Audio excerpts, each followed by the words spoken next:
Hi, and welcome. It's Bible Scribe. Thank you for joining me. Today we're going to talk about Lot. And we see a story recorded in Genesis 19 about Lot giving his daughters or proposing to give his daughters over to the men of Sodom who have surrounded his house and are calling for some other men that have entered their home to come out so they could be sexually promiscuous with them. So what does this mean? We see in the New Testament that Lot is considered a righteous man according to 2 Peter. So many people see this and they're confused, as it seems natural to be. Why would Lot be considered a righteous man when he offered his own daughters to be raped and sodomized by the men of Sodom? So we're going to explore that in this video and go through the scriptures together and then talk about the possible reasons why this may have occurred and how, on the other hand, Lot could also have been considered a righteous person.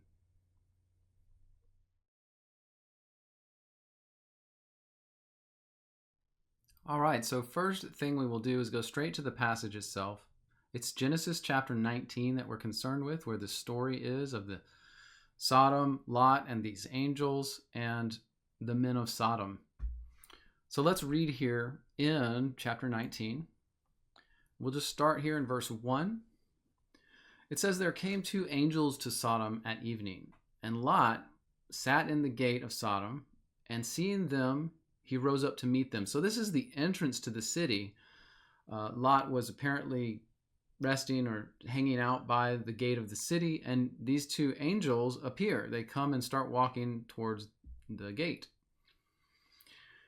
And it says he rose up to meet them and bowed himself with his face towards the ground.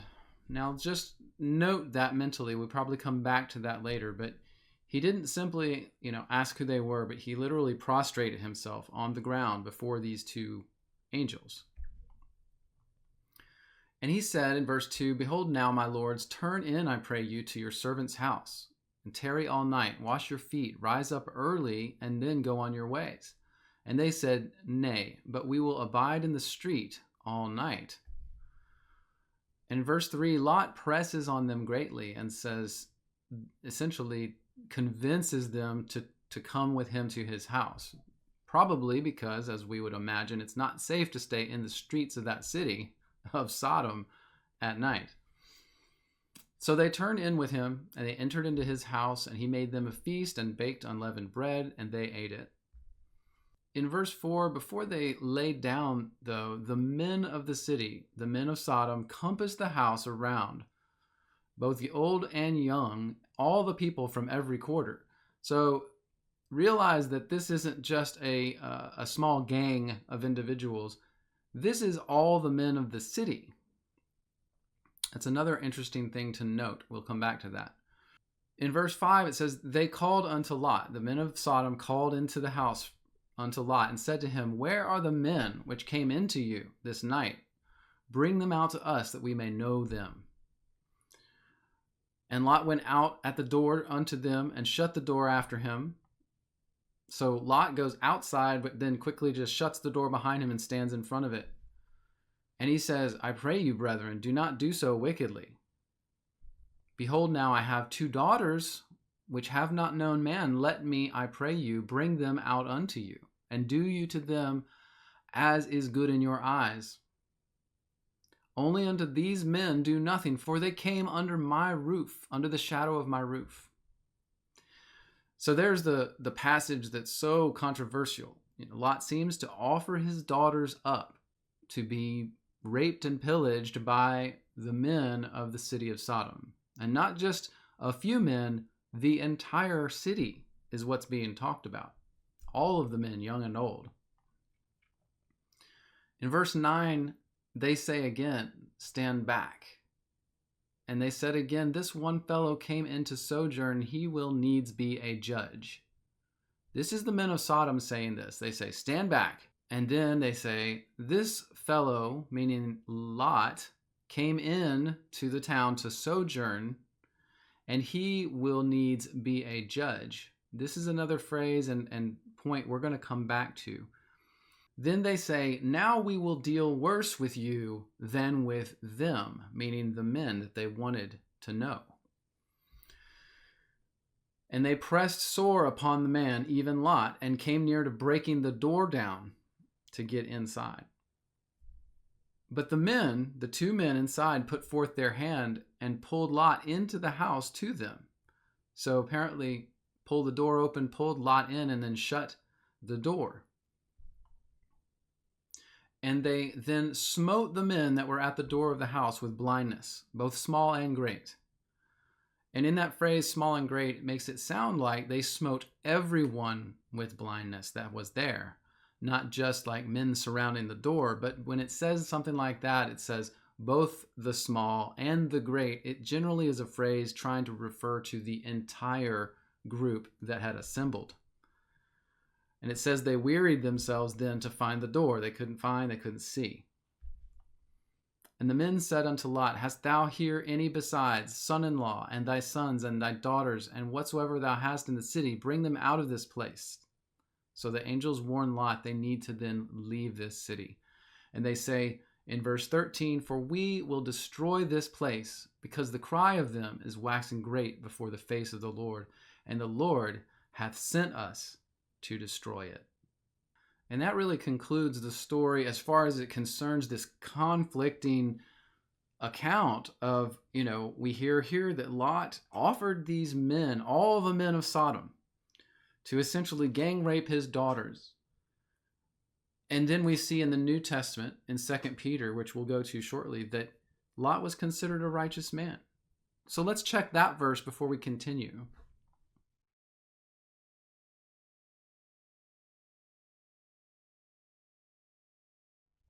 So here's the book of 2 Peter, chapter 2. We're going to go down to where it talks about Lot. And I'm going to start in verses 6 through 8. Turning the cities of Sodom and Gomorrah into ashes, condemned them with an overthrow, making them an example to those that should live ungodly. And in verse 7, delivered just Lot, only Lot, vexed with the filthy conversation of the wicked. In verse 8, for that righteous man dwelling among them, in seeing and hearing, vexed his righteous soul from day to day with their unlawful deeds. So this paints a picture of Lot living in the city of Sodom with his family and being vexed daily because of the wickedness around him, but still remaining a faithful, righteous man. So again, squaring that with what we just read in Genesis 19 on the surface feels very contradictory, and I understand that. So let's dig now deeper, now that we've gone through the references, and see what might be the case here.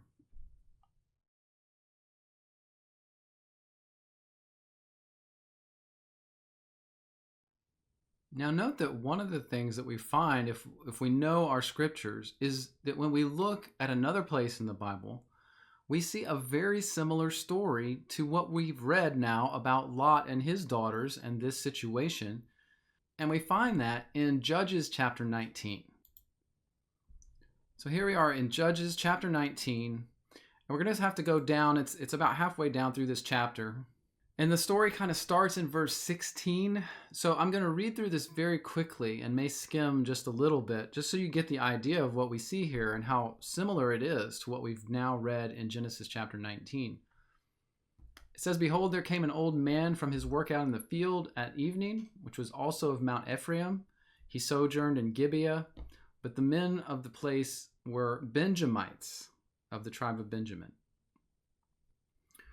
And when he had lifted up his eyes, he saw a wayfaring man in the street of the city. The old man said, whither goest thou? Whence comest thou?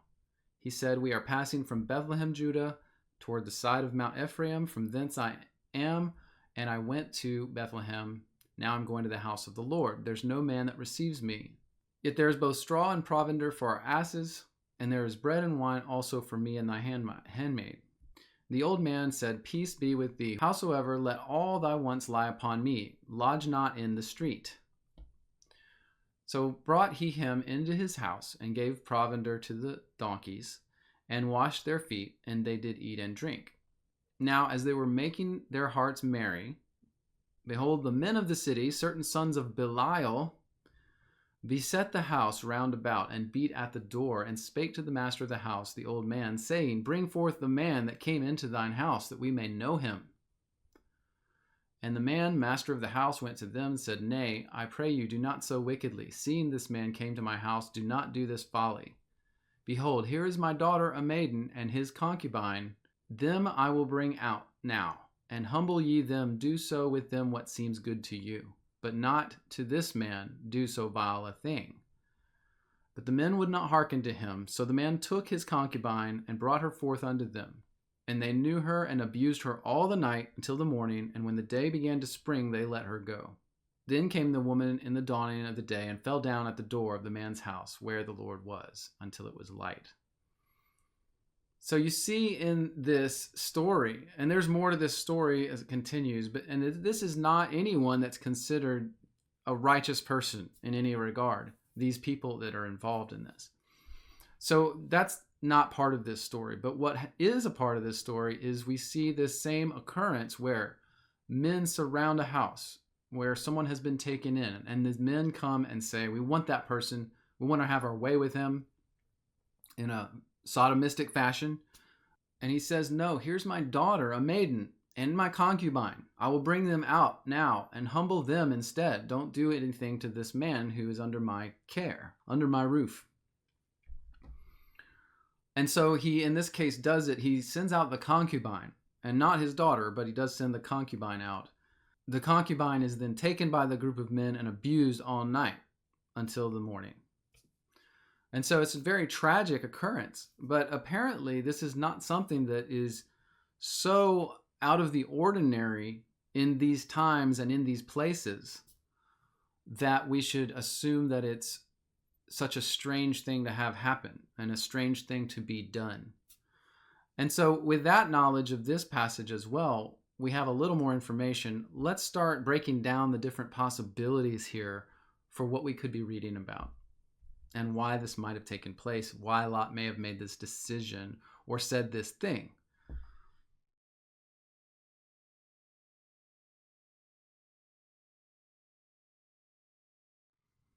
So what we're going to kind of do is go through a list of possible reasons why it could have been that Lot made this decision. So I went online, I did some research, just looking around at what people were saying, different ideas.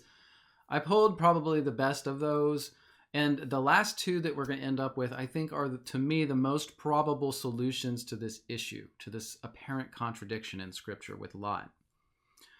But to start off, one possibility is simply, like we read in confirming this type of story in Judges 19 with what happened in Genesis 19, that the social protocols of that day and time and those places were that guests that had come under your protection, as these two angels did with Lot, were special in the sense that you were providing protection, and that was even at a cost to yourself and your family.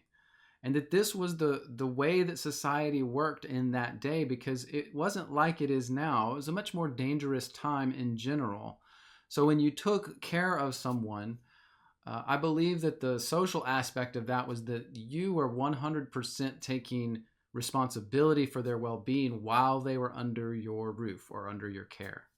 And so in that sense, I think this is a possibility that this is the social aspect of the day. And while we don't understand that at all, because it seems so foreign to us, but that this was actually kind of a known expectation. If you had a visitor in your home that you had provided hospitality to, that you would, even at risk to your own life and limb or that of your family, you would protect those people under your care. Now, the second thing is, some people online speculate that perhaps Lot, in this case, chose the lesser of two evils in deciding to propose that his daughters go out to these men and satisfy them versus them coming and raping the guests in his home, the angels, essentially men in his home. So the thought being that, on a scale, if you will, of sin, that sodomy is a worse thing, a much more wicked thing than fornication in the sense of the law, in the sense of just sin in general. And it's funny, not only did some people online suggest this, but as I went through Bible commentaries, there were a few Bible commentaries that also suggest this. So theologians even proposed that perhaps this was part of the mindset of Lot as he made this decision, was that, it was a much worse or horrible thing for men to rape men than for men to essentially rape virgin women. And so that is while I don't think that's a very good prospect, it may be a possibility in a sense. Now, the third thing, I found one very interesting suggestion from a person online I thought was pretty well thought out. And this does regard the fact that, as we read in the passage, this is the essentially entire city full of men and young men, young and old, as it said in Genesis 19, that had come to surround this house and essentially rape these two angels, these two men that were with Lot in his home. But this suggestion was made under the understanding and knowledge that Lot's daughters had been betrothed to people from the city. And so based on that understanding and the numbers of people that had likely gathered around the home, this person suggests that Lot suggested that they take his daughters in order to cause dissension within the mob, because he knew that relatives of their betrothed husbands would be in that group and hearing the things going on. So the suggestion was that perhaps Lot suggested this to, in a sense, split the mob.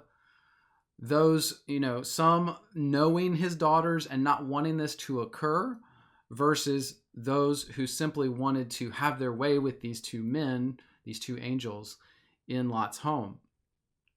I thought this was at least a very thoughtful perspective. While I think it's reaching just a little bit in the area of assumption and speculation, it still is a very interesting point that I hadn't considered. Now, point number 4 that I found a lot of people talking about online and in a couple commentaries was that Lot perhaps did this because he knew that God would protect his family. Now, you do realize that his uncle, Abraham, had gone through many things like this. One that was suggested was in Genesis chapter 12, where Abraham is going through Egypt and he wants to hide the fact that Sarah is his wife. So he lies to Pharaoh about who she is, and that Lot would have remembered God's protection over Abraham and Sarah in those cases, all the different stories that they'd heard about him. And so the suggestion being that Lot would then know that God would protect them no matter what happened, but he also is trying to balance what was happening with the knowledge that he should protect these angels, these men that were with them. And so he offered then up his daughters, perhaps knowing in the same sense that Abraham knew that God would not allow Isaac to die when he was told to sacrifice him. Perhaps Lot felt like God would again protect his family like he had done to his ancestors. Again, I like this. It's an interesting perspective or thought, but I don't know that it's one that's outside the realm of speculation on our part.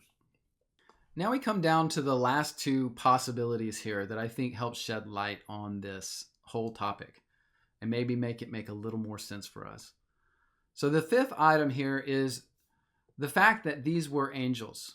And I think it's one that we often overlook. We kind of read past it. We don't think about it. But if Lot felt like these were angels, messengers from God, which it seems like he recognized that right off the bat, he goes up to these men as they're coming towards the gate, and he immediately prostrates himself on the ground before them.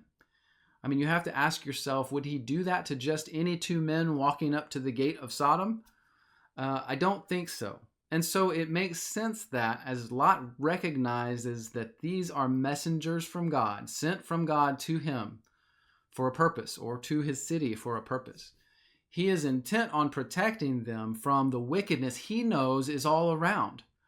And just as the verses in 2 Peter said, Lot was very aware of the wickedness of the place in which he and his family lived, and he kept himself and his family from that. So he would have known about the wickedness of the men of Sodom and wanted to keep these angels, these messengers from God, protected from that. Perhaps he felt that was his duty. So the sixth and final thing, and I think this is probably, to me, the best way to understand this story and sheds the most light on what is happening. We're going to jump back to Genesis 19 just a second, and I'm going to reiterate a verse that we saw there. And what we saw here was, after Lot comes out of the door and closes it behind him and starts talking to these men, and then he offers up his daughters. Here in verse 8, he says, I have 2 daughters which have not known a man. They're virgins. Let me bring them to you, and do to them as is good in your eyes. Then, as they respond, they say this person, essentially they're talking about Lot, and I'm kind of paraphrasing how they say this here. This person, as it says, came in here to sojourn, meaning he's not a native Sodomite, and he will needs be a judge. So do you see that phrase there? This is a very interesting phrase that most people don't take any time to examine. And I think it is at our detriment that we pass over this, because I think it really helps explain the whole thing. Why would they say, this man isn't even a true native of Sodom, and yet he is judging us? Why would they say that if Lot was truly offering them his daughters in a very straightforward sense? Take my daughters, have your way with them, but don't mess with these angels, these men in my home. Well, their response to that, whilst you might think, well, they would be happy. Oh, good, we get 2 daughters to have our way with. But in reality, they instead got angry. Now think about that. They got angry with Lot for suggesting that they have sex or promiscuity, sexual abuse with his daughters. The idea here being that they felt that him offering them daughters instead of the men was a slap in the face. Do you see that? They say, how can this guy who's not even a native Sodomite be a judge over us, telling us we should want women instead of men? I truly believe this is what's happening here. And you have the entire city full of men surrounding this house. It's not 10 men. It's 50. It's 100. It's 200. Who knows how many were around the home listening and participating in this demand to bring out these men who were new in the city, and all the men of the city wanted to sodomize. So is it possible that Lot knew that they would hate this suggestion and tongue-in-cheek suggested it to them as a way to really slander them, because they would not have anything to do with the women they wanted men to sodomize? You notice that all the men of the city gathered to do this. There's no women in the crowd. The men of Sodom wanted to sodomize men. And in Lot suggesting that they take the daughters, it was essentially a slap in the face. And they took it as such and says, who are you to judge us? You're not even a native Sodomite.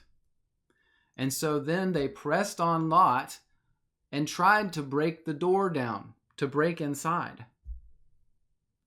So then the angels from inside, they pull the door enough to get Lot inside, and they shut the door, and the angels put blindness upon all the men outside. So in this sense, I believe that this helps us with the understanding of what actually occurred here. I do believe that it sounds, of course, just heinous to our ears to hear Lot saying, take my daughters instead. But in the context and understanding who the Sodomites were, Is it perhaps he knew that they had nothing to do, wanted nothing to do with sexuality that had to do with women? They only wanted men so they could sodomize them. Of course, that is the meaning of that word, sodomy, sodomize. It has to do with male on male intercourse. I believe that this is the right way to understand this. That Lot shouldn't be impugned with this horror of offering his daughters, because I believe in a sense he knew they didn't care anything for this kind of abuse of a female. That just wasn't actually in the cards at all. Instead, he was essentially calling them out, saying, why don't you want the daughters? And of course, that only made them mad. It only made them more angry. And they try to break the door down at that point. Not to get the daughters, but still to get the two men. So I hope this perspective maybe helps a little bit. I know it still seems so foreign to our ears.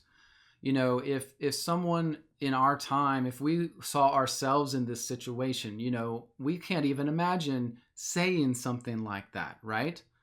Of course, Lot and his family lived in a place where this kind of thing happened all the time. All the time. In fact, the way it sounds, and judging by the passage we read in Judges 19, it sounds like this was not only a common practice in Sodom, when a new person or persons came into the town, that the men of the city would try to rape them. But it sounds like this actually happened other places in these times too, and that it was something you had to protect yourselves against. In our modern time, I can't even imagine if something like that was happening or did happen.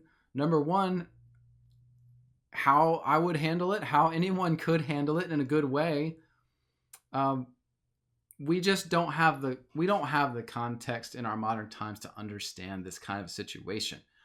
So I think we have to take 2 Peter at its word and realize that yes, Lot was truly a righteous man.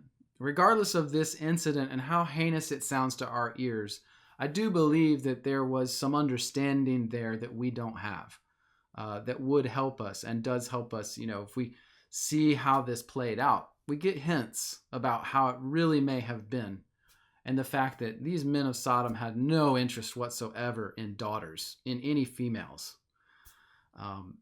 I think it just helps, you know, and I hate that many people run across these passages and it's such a stumbling block for their learning that they start to question a lot of things, you know, either about the Bible or righteousness in general. What does it mean? What is righteousness to God? What is righteousness in general?